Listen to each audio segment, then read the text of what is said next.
Hello everyone, welcome to my YouTube channel perfection pharmacy पर आप सभी का वेलकम है। सो गाइज, आज हम लेकर आए हैं आपके लिए फेरिकाइन टैबलेट के पॉइंट्स के बारे में जानने के लिए। तो जिसमें हम जानेंगे सबसे पहले इस टैबलेट के वर्क के बारे में कि फेरिकाइन टैबलेट का क्या मेनली हमारी बॉडी पर वर्क रहता है, और उसके बाद जानेंगे हम इस टैबलेट के यूजेस के बारे में कि हम इस टैबलेट को कैसे यूज कर सकते हैं, या इस टैबलेट को हम किस बीमारी में किस तरह के पेशेंट को हम ये टैबलेट में यूज में ला सकते हैं। और उसके बाद जानेंगे हम इस टैबलेट के डोज के बारे में कि हम इस टैबलेट की हम पेशेंट के लिए मैक्सिमम कितनी डोज एक बार में दे सकते हैं।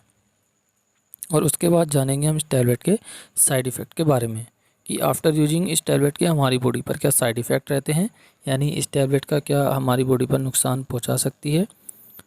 इन सभी टॉपिक को आगे हम कवर करेंगे वन बाई वन अपनी इस वीडियो में, या हम कह सकते हैं जाने पूरी जानकारी के बारे में। तो चलिए शुरू करते हैं अपनी इस वीडियो को बिना किसी देरी के। अगर आपको मेडिसिन से रिलेटेड किसी भी टॉपिक पर वीडियो चाहिए तो आप हमें कमेंट सेक्शन में ज़रूर बताएं। जैसे कि मैंने आपको बताया था कि सबसे पहले जो हम बात करेंगे इस टैबलेट के वर्क के बारे में कि ये टैबलेट का क्या वर्क रहता है और ये किस तरह से हमारी बॉडी पर वर्क करती है। तो बेसिकली फेरिकाइन टैबलेट एक एंटी इमेटिक मेडिकेशन है। ये आपकी बॉडी में आयरन के स्टोर की पूर्ति करता है और आयरन के न्यू रेड ब्लड सेल्स, जिसको हम हीमोग्लोबिन कहते हैं, ये हीमोग्लोबिन के प्रोडक्शन के लिए भी इम्पोर्टेंट होता है। ये एक ऐसा सब्सटेंस है जो कि इन सेल्स को ऑक्सीजन भी ट्रांसपोर्ट करने में हमारी एबिलिटी देता है। यानी फेरिकाइन जो टैबलेट होती है एक एंटी इमेटिक मेडिकेशन है, और ये जो हमारे आयरन का स्टोर होता है हमारी बॉडी के अंदर आयरन की पूर्ति करता है और आयरन के न्यू ब्लड सेल्स बनाता है, जिसका हीमोग्लोबिन के प्रोडक्शन के लिए भी महत्वपूर्ण होता है। एक ऐसा सब्सटेंस होता है जो इन सेल्स को ऑक्सीजन भी ट्रांसपोर्ट करने में हमारी हेल्प करता है या एबिलिटी दिखाता है।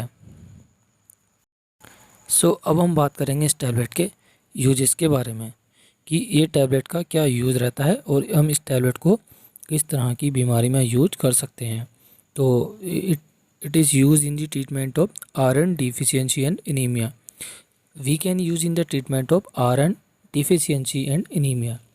हम इस टैबलेट को आयरन की डिफिशियंसी यानी आयरन की कमी होने पर यूज कर सकते हैं, या एनीमिया होने पर भी इस टैबलेट को प्रिस्क्राइब पेशेंट के लिए किया जा सकता है। मोस्टली जो ज़्यादातर जो यूज़ करते हैं इसको आयरन डिफिशियंसी के लिए या फिर एनीमिया के लिए ही किया जाता है। और अब हम जानेंगे कि आफ्टर यूजिंग इस टैबलेट के हमारी बॉडी पर क्या साइड इफ़ेक्ट रहते हैं, यानी ये किस तरह से हमारी बॉडी पर ये इसके साइड इफ़ेक्ट रहते हैं। तो इस टैबलेट को खाने के बाद में क्या है कि कुछ पेशेंट कंप्लेन करते हैं कि जैसे कि नोजिया होना, वॉमिटिंग होना, डार्क कलर स्टूल होना, या कंप्लीट डायरिया होना। क्या है कि इस टैबलेट को खाने के बाद में कुछ पेशेंट को जी मचलाने लगता है, जिसको नोजिया कहते हैं, और कुछ पेशेंट को वॉमिटिंग होने लगती है, जिसको उल्टी कहते हैं। और कुछ पेशेंट को क्या है कि जो उनकी स्टूल होती है, जो पोटी होती है, उसका कलर क्या है कि ज़्यादा ब्लड की वजह से उसका जो पोटी का कलर है वो डार्क होने लगता है। और साथ ही साथ क्या है कि पेशेंट को डायरिया बनने के चांसेस भी बढ़ जाते हैं। आज के लिए इतना ही, मिलते हैं नेक्स्ट वीडियो में। See you, take care, bye, thank you for watching us.